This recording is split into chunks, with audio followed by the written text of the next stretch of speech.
বহুদিন ধরে একটি আর্তনাদ আমার কানে ধ্বনিত হয়। চাকুরি থেকে বরখাস্তের পর আর কখনো ঢাকা মেডিকেল কলেজ হাসপাতালে আসা হয়নি। একটি centre of excellence and compassion for patients in Bangladesh. বহুদিন ধরে একটি আর্তনাদ আমার কানে ধ্বনিত হয়। সেই আর্তনাদ একজন রোগীর পরিবারের সদস্যের। মস্তিষ্কে রক্তক্ষরণ হওয়ার সুষ্ঠু ডায়াগনোসিসে ব্যর্থ আমাদের ওয়ার্ডের সকলে, কারণ সিটি স্ক্যান মেশিন সেদিন অকেজো ছিল। শত প্রচেষ্টার পরও সেই ব্যক্তিকে বাঁচানো যায়নি।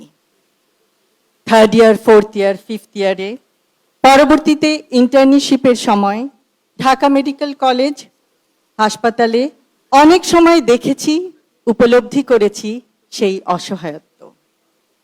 পেডিয়াট্রিক ওয়ার্ডে রোটেশনের সময় 2 চোখ অন্ধ ছোট্ট শিশু, টেট্রালজি অফ ফ্যালটের রোগী, সে কেমন করে যেন বুঝতে পারত আমি তার সামনে দাঁড়িয়ে আছি।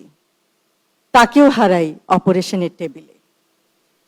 অথবা অ্যাপ্লাস্টিক অ্যানিমিয়ায় আক্রান্ত একজন গৃহকর্মী, যে যন্ত্রণায় চিৎকার করত, অন্য রোগীদের অনুরোধে তাকে বারান্দায় শত গরম থাকা সত্ত্বেও স্থানান্তর করা হতো। গাইনোকোলজি অ্যান্ড অবস্টেট্রিক রোটেশনের সময় সেই দিনের কথা প্রায় মনে পড়ে, যখন আল্ট্রাসনোগ্রামে 8ম কন্যা শিশু হবে জানায় স্ত্রীকে একাকী ওয়ার্ডে রেখে যায় জীবনের বোঝায় মুহ্যমান রিক্সা চালক স্বামী। তার অসহায়ত্ব হয়তো বোঝা যায়। শিশুটি জন্ম নেওয়ার পর দেখা যায় সেটি পুত্র সন্তান, কিন্তু শ্বাস নিতে দেরি। নিয়ে গেলাম পেডিয়াট্রিক ওয়ার্ডে, ইনকিউবেটরে। শিশুটি বাঁচে এবং পরবর্তীতে গোটা পরিবারের একসাথে হওয়ায় স্বস্তি পাই। বর্তমানে নিশ্চয়ই পরিস্থিতির উন্নতি হয়েছে। চাকুরি থেকে বরখাস্তের পর আর কখনো ঢাকা মেডিকেল কলেজ হাসপাতালে আসা হয়নি, কিন্তু আমরা চাই ঢাকা মেডিকেল কলেজ হাসপাতাল হোক একটি centre of excellence and compassion for patients in Bangladesh.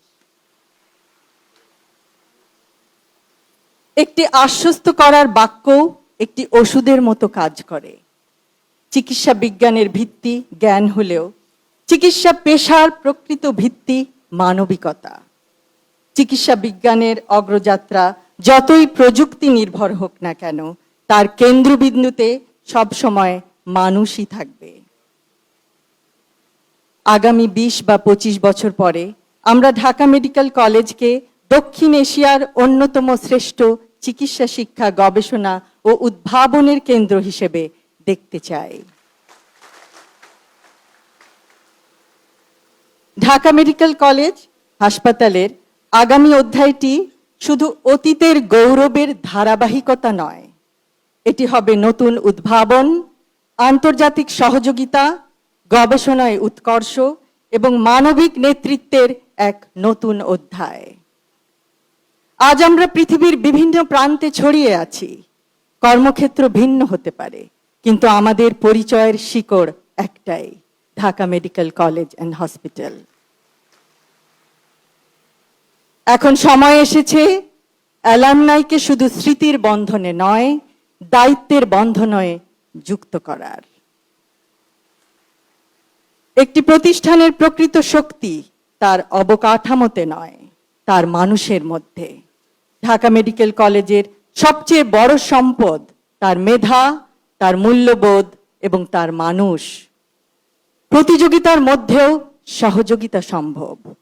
চিকিৎসা বিজ্ঞানের প্রতিটি সাফল্যের কেন্দ্রবিন্দুতে থাকে একজন মানুষ, একটি পরিবার, একটি জীবন।